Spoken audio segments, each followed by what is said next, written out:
Please introduce yourself so we can.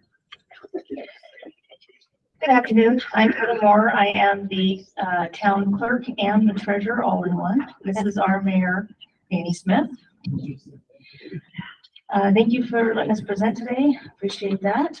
So up front here, town of Sedgwick, don't know if anybody even knows where this exists. I do. Oh, good. It is very far away. So our town is very small. We have 166 people at the last count that we had. We're looking at the map of what is going to be proposed, the new water and sewer, or the sewer system.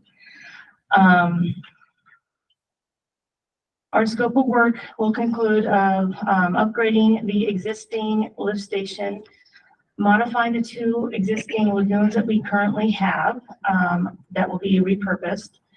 And then we will also have a new lift station.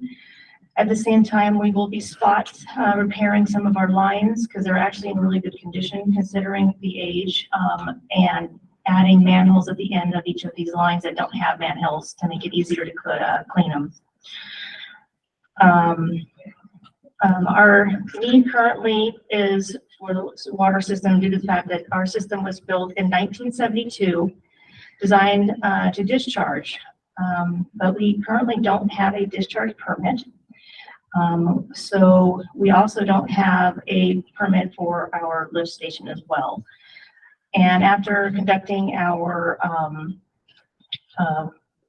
plan for engineering to figure out what we need to have done within the next 5 to 10 years, this was number 1 because of the fact that we are seeping, because one of our ponds is not actually even full of water whatsoever. We only have 1 pond that has it in it, so we're told that is not a good thing. Our community goals are to make sure that we are able to become compliant with our state regulations. The second part is that we would like to ensure that our sewer system will maintain our town going forward and we won't have any issues. We haven't been issued any enforcement orders as of yet, but we do expect that because we know that neighboring communities that have, so it's coming. And so the plans currently are also to have a non-discharging evaporation lagoon that will eliminate the wastewater discharge permits that will be needed for those.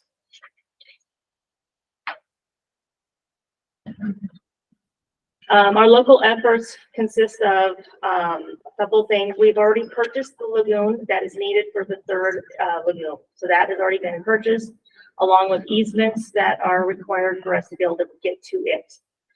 Our community household medium income is only $37,000. That's not a whole lot.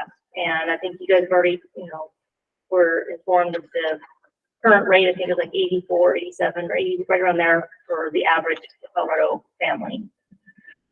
And this $3.3 million project is about 6.9 times what our annual revenue for our water sewer actually is. And so that's partly why we are needing grants to help pay for this to, offset some of those expenses. We currently just did a 39% increase in our wastewater alone.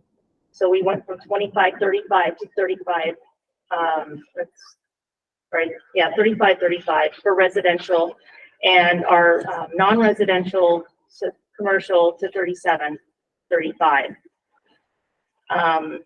So, and then also the town will be applying for the WPCRF loan after the grant is secured, so we know how much of a loan we required. Our readiness for this project, like I had mentioned, we've already purchased the land. Site lab application is currently under review right now. We are also anticipating to do the loan January, based on today. That'll help us a lot to know. And then from there, hopefully we'll be able to start construction. Which brings us to the conclusion. This project is our highest priority, becoming compliant This is huge for us. You know, we weren't aware of it until we did this study, and you know, now that we are aware of it, we want to make sure that we do become compliant. And then given the high cost of this, you know, the town, you know, couldn't feasibly afford to pay for this kind of a project under, you know, the type of residents, the size of our town. And about it. All I have for you. I have a minute left. That's called being nervous and like running through it. So we are open for questions.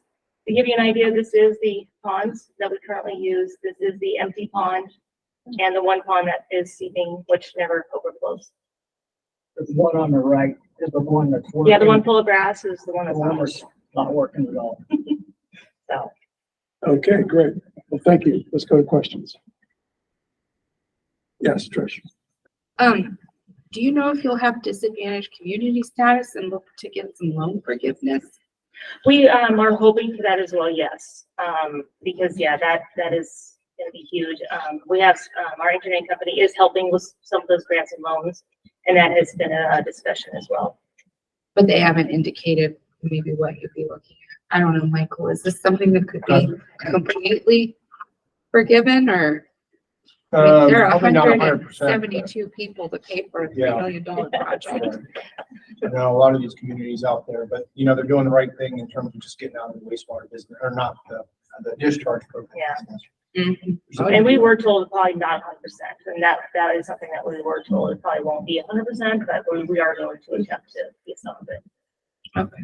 I'm Dana Kerniger with GMS, and I'm the town engineer. And on that, the town will be there's actually not any principal forgiveness available through the Disadvantaged Communities Program, but one of the reasons why the town needs to wait till January is because the bipartisan infrastructure law money offers 50% principal forgiveness for wastewater projects, which isn't available under the Disadvantaged Communities Program. So we want to make sure that that loan application is in right away in January to make sure that we the town can access that bipartisan infrastructure law money.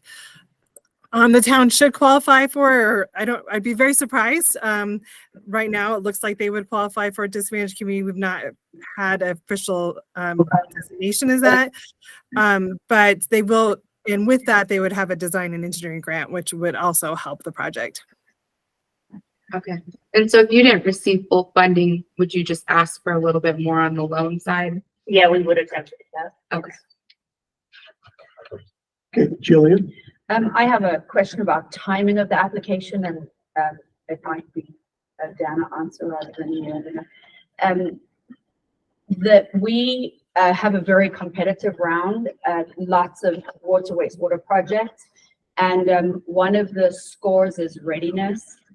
So your project readiness says begins in 9 to 12 months, and knowing that there are applications going through in January. What would the impact be receiving funding in this round versus a round later in the year from a DOLA funding standpoint? How would that impact you? Would it have an impact? Would it be a negative or a positive? You know, if you can explain that. This is the have to be in if they're putting the application in January. Our money is first, so even though the funding would happen in January, they wouldn't be eligible in January if they didn't have a commitment from us. Okay. That we've been doing that 4, 5, 6 years. I remember when we did that. It's been some time ago now, but we are the first in, and so most of the time these water wastewater projects, they get dinged on the readiness to go score because of that. Right. That was our agreement with CDPHEs that we'd be the first money into those projects, so they're ready when that funding comes out. I think it's helpful to have that clarification because we're seeing that a lot today. So. Thank you. I mean, the other thing, if I can add, that's, you know, for them to come through SRF is they have to have, and I think you mentioned that your site application is in, and so they are working through the design phase now. So the idea is when they come in for application and we approve them, they are pretty much ready to go to construction so that all the funding kind of comes together. It's just this is construction funding, Yeah. not design funding. No, That's what what I was I'm- asking with the timing. Yeah, that's what I'm saying there, because I want their design to be done before we Right. even approve them in the SRF. That way, when they're approved, they're ready to do construction. So, Yep. And that's usually the case here too. Hmm. But not. So thank you for addressing that. Okay, other questions? If I could. Yes, Tim. Yeah, thank you.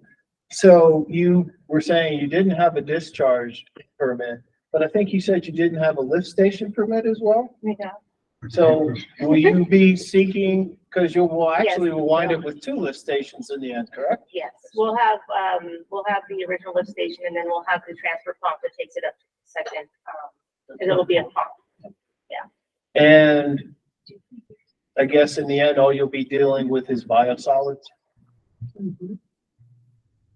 Yes. Okay. And do you have a plan on disposing of the biosolids?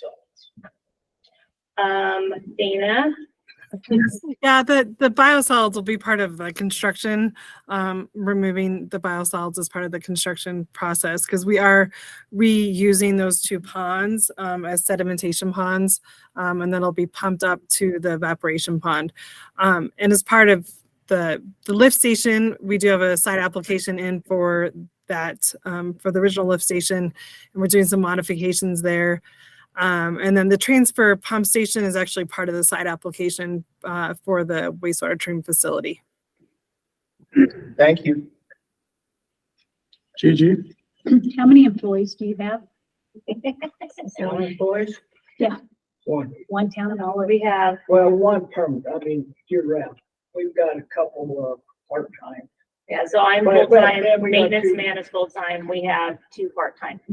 So we have a total of 4 complete employees for our town, 2 of them are part-time. And so who will do the maintenance and the upkeep? We have an of this? ORC that we have hired. His name is Alan Coyne, and he's actually like on the board for decision making and all that. So he's actually our ORC out there. He's the one that watches over and makes sure everything's good to go. And he has all the licensing. And he helps our maintenance, full-time maintenance manager with any of his needs or questions at that time.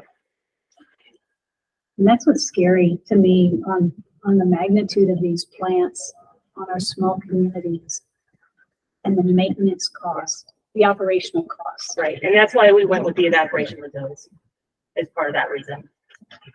we really were trying, I mean, I think town of Pete's, we have none of them, right? Yeah, they're ones that. Yeah, so a lot of those the folks same out thing. there, this was kind of, a lot of discussion around exactly that reason, right? Yep. They're doing a full-blown family, trying to find an operator is, almost impossible. And a cost burden. And then, yeah, I mean, and then, the O&T on that. And so the idea of the evaporative lagoon is to kind of minimize that. So the O&M is minimal at best, which is nice from that perspective. And then the certification for the operator obviously doesn't have to be that of a mechanical plant because they're not going to be discharging at that point. What does this require a B? I don't even think you have to have, C or B? I don't even think you have to have any kind of permit. I think that all goes away. For the most part, doesn't it? No, I meant on the Yeah, 'cause there's no operator side. chemical, there's Oh, no- I don't know what this, I don't know what the, yeah, I don't know. That's a good question. You're going through this too. Oh, you guys did? Okay. I can find out. I'm not exactly sure, but. Okay, But they have to have land, right? And land, the amount of land that they have to have. Yeah, that was the hardest part, is finding the land for the second lagoon. Or I'm sorry, the third lagoon actually. I've been working on that for a year. Because we're surrounded by all farmland and I don't know, farmers don't like to give up the land. 7 acres, they don't like to give up. okay. Anything else? Sedgwick, thank you. Thank you very much. For your time, appreciate it.